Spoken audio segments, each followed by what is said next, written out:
Яңалыклар чыгарылышы үз эшен башлап җибәрде. Студияда Алина Валиева, исәнмесез? Шәһәр советының яңаклау сессиясында республика премьер-министры Алексей Песошин катнашты. Шәһәр алдында нинди бурычлар куелды? ОРВга охшаш, әмма үзенчәлекләре бар. Бу майүтәлдә ничек сакланырга?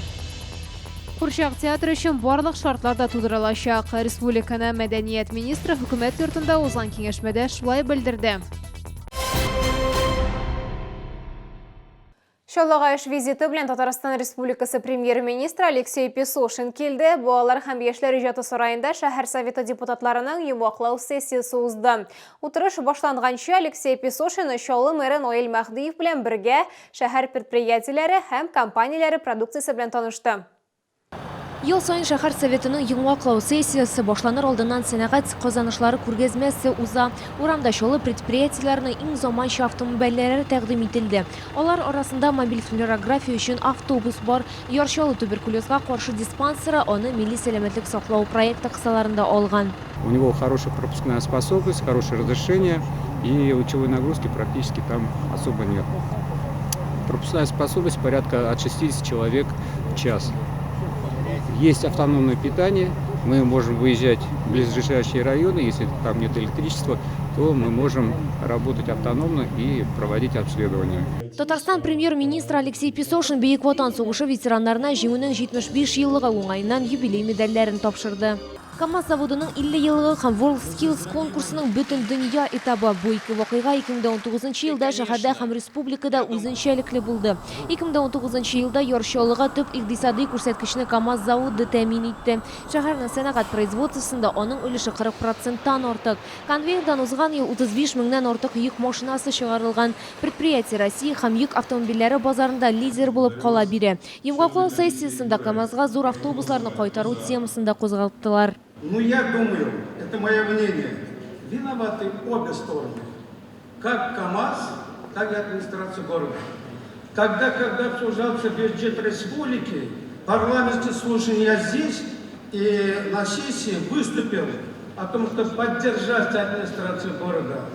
Нельзя убрать с линии больших автобусов. Алексей Песошин үзенең чыгарылышында шәһәр казанышларын билгеләп үтте һәм җитешсезлекләргә тукталды.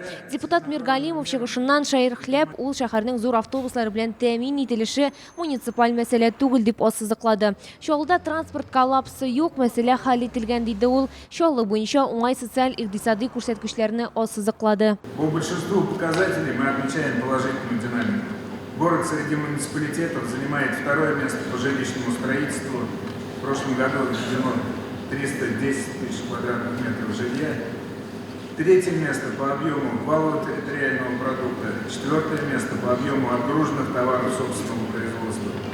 2020 елда шәһәрдә халыкның тормыш көнкүреше яхшырту буенча тыгыз эш дәвам итәчәк. Бу алданған өлешчеләр мәсьәләсен хәл итүгә, парк һәм скверларны реконструкцияләүгә, юлларны ремонтлауга, җәмәгать киңлекләрен төзекләндерүгә кагыла. Шәһәрдә һәм республикада барлыгы 50 төрле проектны гамәлгә ашыру дәвам итәчәк. Бу максатларга 42 миллиард сумнан артык акча бүлеп биреләчәк. Лилия Гатина, Константин Величко, Ленар Султанов, Яңалыклар. Россиядә бурычлы кешегә тора коммуналь хезмәтләрен күрсәтүне туктатмаска мөмкиннәре. Россия Дәүләт Думасы Тора кодексының 157 маддәсенә тиешле төзәтмәләр кертәчәк. Закон проектын депутат Алексей Курин әзерләгән. Бурычын түләй алмаган гражданнар проценты зур түгел ди экспертлар. Әмма күршеләре тора коммуналь хезмәтләр өчен түләмәү сәбәпле вакытында түләүчеләр дә зыян күрә. Көчле ютәле, борын суламау, температура, ауруның билгеләрен кискен респиратор вирус инфекциясы белән бутарга мөмкин диләр табиблар. Сүзе бума ютәле коклюш турында бара. Медиклар сүзләренә караганда, бу йогышлы ауру берничә ай дәвам итәргә мөмкин. Бигрәк тә 1 яшькә кадәрге балалар өчен куркыныч. Ауруны ничек белергә һәм аны ничек йоктырмаска теманы Лилия Гатина дәвам итә. Анна Бәдретдинова 2 бала анасы, ул фельдшер булып эшли, хәзер декретта. Яшәни сүзләренә караганда, 2 атна элек ул улының көчле ютәленә игътибар итә. Ярдәм сорап медикларга мөрәҗәгать итә. Лекарства не помогают. Обратилась к врачу, был назначен мазок на исследование на коклюш. Вот пока ожидаем результат.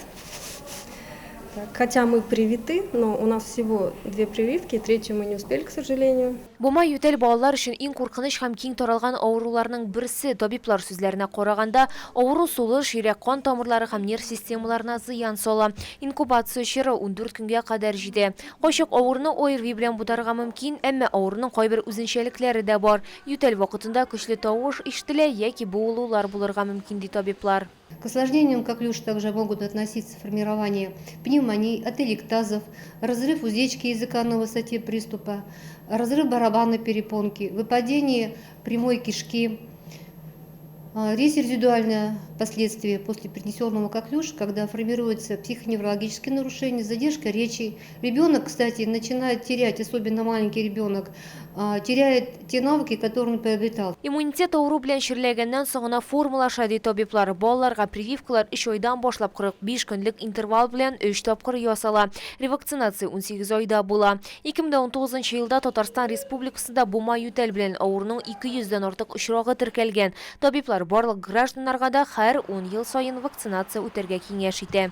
Лилия Гатина, Ленар Султанов, яңалыклар.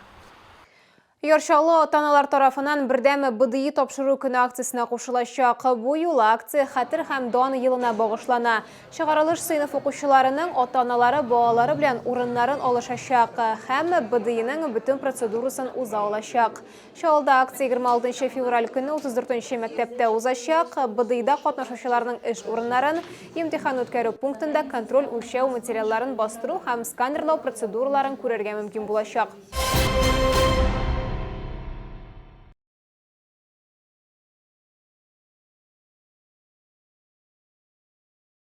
Бу сезгә ишарәсе соңгы мәгълүматыбыз иде. Мин Алина Валиева сезнең белән сау булашам. Игътибарыгыз өчен рәхмәт.